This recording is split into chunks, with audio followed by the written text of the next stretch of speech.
NDTV India लेकर आया है पीएम मोदी का व्यापक इंटरव्यू। इस इंटरव्यू में एनडीटीवी नेटवर्क के editor in chief Sanjay Pugalia ने बात की प्रधानमंत्री नरेंद्र मोदी से। उनसे राजनीति पर, अर्थनीति पर और कूटनीति पर बातचीत हुई है। एक नजर डाल लेते हैं कि क्या है प्रधानमंत्री मोदी का P2G2 मंत्र और वो ब्यूरोक्रेसी पर क्या कह रहे हैं। गवर्नेंस में इस बार आपका सबसे बड़ा फोकस क्या होने जा रहा है? आपने देखा होगा कि मैं टुकड़ों में नहीं सोचता हूं कि आजकल मेरे कैबिनेट में एक बड़ी महत्वपूर्ण परंपरा चली है। मेरे पार्लियामेंट का भी कोई बिल आता है ना, या कोई भी, तो ग्लोबल स्टैंडर्ड्स की एक नोट आती है साथ में। दुनिया में उस फील्ड में कौन सा देश सबसे अच्छा कर रहा है, उसके कानून नियम क्या है, हमें वो अचीव करना है तो हमें कैसे करना चाहिए। यानी अब मेरे हर कैबिनेट नोट ग्लोबल स्टैंडर्ड से मैच करके लाना होता है। और उसके कारण मेरी ब्यूरोक्रेसी की आदत हो गई कि भाई बातें करने से बन रहा नहीं, हम दुनिया में बढ़िया क्या है बताओ, हम उससे कितने दूर हैं, वहां जाने का हमारा रास्ता क्या है। गवर्नेंस में मेरा एक अपना फिलोसॉफी है, उसको मैं कहता हूँ P2G2। मैं कहता हूँ pro people good governance, P2G2। कुछ हमारा माइंडसेट है, हमारी ब्यूरोक्रेसी। सरदार साहब ने कुछ कोशिश की थी, अगर वो लंबे समय रहते तो हमारी सरकारी व्यवस्थाओं की जो मूलभूत खाका होता है उसमें बदलाव आता, वो नहीं आया। ह्यूमन रिसोर्स डेवलपमेंट को होगा ना, गवर्नमेंट अफसरों का ट्रेनिंग क्या होगा, सरकारी अफसर को पता होना चाहिए कि आखिर उसके लाइफ का पर्पस क्या है। उसका ये तो नहीं कि मेरा प्रमोशन कब होगा और मेरी अच्छा डिपार्टमेंट मुझे कब मिलेगा, यह सीमित नहीं हो सकता है। तो इसी पर चर्चा करने के लिए हमारे साथ हमारे गेस्ट जुड़ रहे हैं। प्रोफेसर बद्री नारायण हैं हमारे साथ, जो समाज विज्ञानी हैं। साथ ही मिताली निकोरे हमारे साथ जुड़ चुके हैं, जो अर्थशास्त्री हैं। प्रोफेसर बद्री नारायण, पहले आपके पास ही आऊंगी मैं। प्रधानमंत्री मोदी ने सरकारी खाके पर बात की। उन्होंने कहा कि चीजें कुछ और हो सकती थी, अफसरों को यह पता होना चाहिए कि उनका लाइफ का पर्पज क्या है। आप किस नजरिए से देखते हैं? देखिए, ये प्रधानमंत्री जी ने कहा है, पहले तो मैं बता दूं कि जो इंटरव्यू है आपका बहुत ही एक अलग इंटरव्यू है, और ये जो संजय जी ने किया है बहुत ही एक इंसाइटफुल निष्कर्ष निकल रहे हैं प्रधानमंत्री की बातों से। प्रश्न से कहते हैं ना, प्रश्न से उत्तर तय होता है कई बार, तो बहुत खोलने की कोशिश की है। दूसरी बात जो मैं कहना चाहता हूँ अर्जुन, वो ये कहना चाहता हूँ प्रधानमंत्री जी ने जो गुड गवर्नेंस P2G2 कहा, उसमें जो गुड गवर्नेंस की बात है वो इस ब्यूरोक्रेसी से ही संभव है। और इस ब्यूरोक्रेसी को सेंसिटिव बनाना, इस ब्यूरोक्रेसी को प्रो पीपल बनाना, और long vision, long term vision, ये नहीं कि इमीडिएट विजन मतलब हमारी प्रगति हो जाए, हमारा प्रमोशन हो जाए।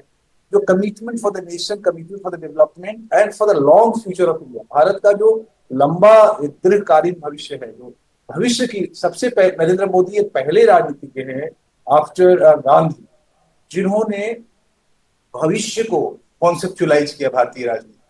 और भविष्य को कंसेप्चुलाइज करने के लिए उन्होंने आशा को एक भाव के रूप में विकसित किया, और एक पूरी प्लानिंग के साथ उन्होंने 2047 तक की पूरी एक योजना रख रखी है देश के सामने।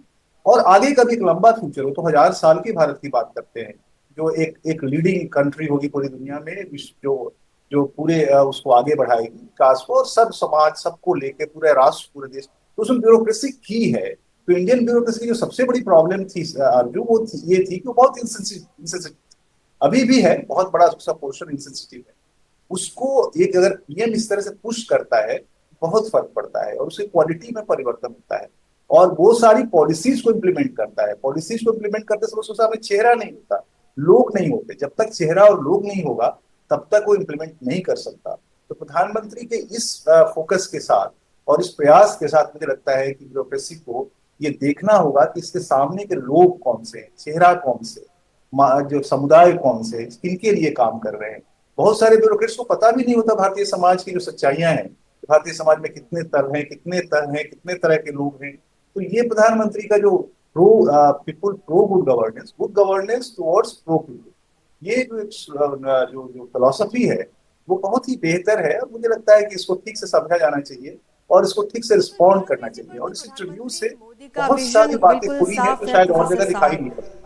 लेकिन उन्होंने ब्यूरोक्रेसी के साथ साथ एक और मुद्दे पर अर्थव्यवस्था को लेकर भी प्रधानमंत्री मोदी का विजन बिल्कुल क्लियर है। हमारे साथ अर्थशास्त्री जुड़ी हैं मिताली निकोरे। मिताली जी, अगर तीसरी बार इन केस मोदी सरकार आती है, सेम सरकार अगर तीसरी बार सत्ता में आ रही है, तो अर्थव्यवस्था पर उसका कितना असर आप देख पाते हैं? जी बिल्कुल। Good morning and thank you मुझे यहाँ बुलाने के लिए। तो सबसे पहले तो मैं ये कहना चाहूंगी कि इस इंटरव्यू के माध्यम पे और जो भी हमने देखा है पिछले 10 सालों में, एक चीज तो बहुत ही क्लियरली हमें दिखती है, वो है विकसित भारत। और जैसे मोदी जी ने कहा कि वो पार्ट्स में नहीं सोचते हैं, वो पूरा एक होल के बारे में सोचते हैं, एक लॉन्ग टर्म विजन के बारे में सोचते हैं। तो अब हम सबको वो एक तरीके पे आगे लेके जा रहे हैं कि विकसित भारत एट 2047, ये हमारा सबसे बड़ा मुद्दा है, ये हमारा सबसे बड़ा गोल है कि हम कैसे 2047 तक एक डेवलप्ड इकोनॉमी बन सकते हैं। और उसके लिए ये बहुत जरूरी है कि जो हमारा काम हो रहा है गवर्नमेंट में और प्राइवेट सेक्टर में, वो दोनों एक टैंडम में चले, वो दोनों साथ साथ में चले। और हमारे जो ब्यूरोक्रेट्स हैं वो प्राइवेट सेक्टर को फैसिलिटेट करें ताकि वो ज्यादा इन्वेस्टमेंट करके आए। और ये भी जरूरी है कि हमारे प्राइवेट सेक्टर वाले लोग जो है, जो हमारे इंडस्ट्रियलिस्ट है, वो हमारे गवर्नमेंट ऑफिसर्स का भी उनके डायरेक्टर्स को सुने, रेगुलेशंस को सुने और ये सब साथ में काम करें। तो जो उन्होंने एक विजन दिया है विकसित भारत एट 2047, डिफरेंट सेक्टर्स को भी एक साथ काम करना है। आपका जो इंफ्रास्ट्रक्चर इन्वेस्टमेंट है वो साथ में चलना है, आपको क्लाइमेट चेंज को भी देख के चलना है कि हाँ, अगर गर्मी बढ़ रही है तो हम क्या नया इंफ्रास्ट्रक्चर लेके आए गर्मी के साथ डील करने के लिए, या फिर अगर हमें अपनी बायोडाइवर्सिटी का ध्यान रखना है, या फिर हमें नारी शक्ति के ऊपर भी काम करना है ताकि औरतें भी इस देश की ग्रोथ में एक इक्वल पार्टिसिपेंट की तरह चले। तो ये जो सारे एस्पेक्ट्स हैं वो ही मोदी जी ने इस बारी अपने पूरे कैंपेन में बताए हैं। और हमने ये भी देखा है कि वो एक सिंगल विजन ऑफ विकसित भारत वो लेके चल रहे हैं। तो मैं ये मानती हूँ कि हमारी जो अर्थव्यवस्था है वो इसी विजन के ऊपर आगे बढ़ेगी और सब सेक्टर्स एक बार साथ काम करेंगे, प्राइवेट सेक्टर और गवर्नमेंट साथ में काम करेंगे, तब हमारी ग्रोथ आगे बढ़ेगी। एनडीटीवी को दिए खास इंटरव्यू में प्रधानमंत्री मोदी ने औद्योगिक क्रांति की वकालत की। पीएम ने कहा कि इस रास्ते पर जाने से देश के दलितों और आदिवासी समाज का भला होगा। देखिए, जिन लोगों ने बाबा साहब आम्बेडकर का अध्ययन किया है ना, बाबा साहब आम्बेडकर एक बहुत बढ़िया बात बताते थे और हमारे देश के राजनेताओं ने उसकी अनदेखी की है। बाबा साहब कहते थे कि इस देश में इंडस्ट्रियल रिवॉल्यूशन बहुत जरूरी है, क्योंकि देश का जो दलित आदिवासी वो जमीन का मालिक है ही नहीं, वो एग्रीकल्चर में कुछ नहीं कर सकता है। उसके लिए इंडस्ट्रियल रिवॉल्यूशन का हिस्सा बनना बहुत जरूरी है। हम मोबाइल फोन इंपोर्टर थे जी, आज हम मोबाइल फोन के दुनिया के सेकंड लार्जेस्ट मैन्युफैक्चरर हो गए हैं। बिल्कुल। और हम दुनिया के अंदर आज हमारा आईफोन एक्सपोर्ट कर रहे हैं जी। दुनिया में 7 में से 1 आईफोन हमारे यहाँ होता है। बिल्कुल। वैसा ही मैं बताऊं, गुजरात में जो मेरा डायमंड का अनुभव रहा, आज दुनिया में 10 में से 8 डायमंड वो होते हैं जिस पर किसी न किसी हिंदुस्तानी का हाथ लगा होता है। सेमीकंडक्टर हम कुछ ही दिनों में चिप्स लेकर के आएंगे और मैं मानता हूँ ट्रांसपोर्टेशन के साथ जुड़ी हुई चिप्स का जो कारोबार है उसमें हो सकता है हम हब बन जाए। हम डिफेंस मैन्युफैक्चरिंग में बहुत तेजी से काम कर रहे हैं। बहुत बड़ी मात्रा में लोग, करीब 1 लाख करोड़ रुपए का डिफेंस प्रोडक्शन आज मेरे देश में शुरू हुआ है जी।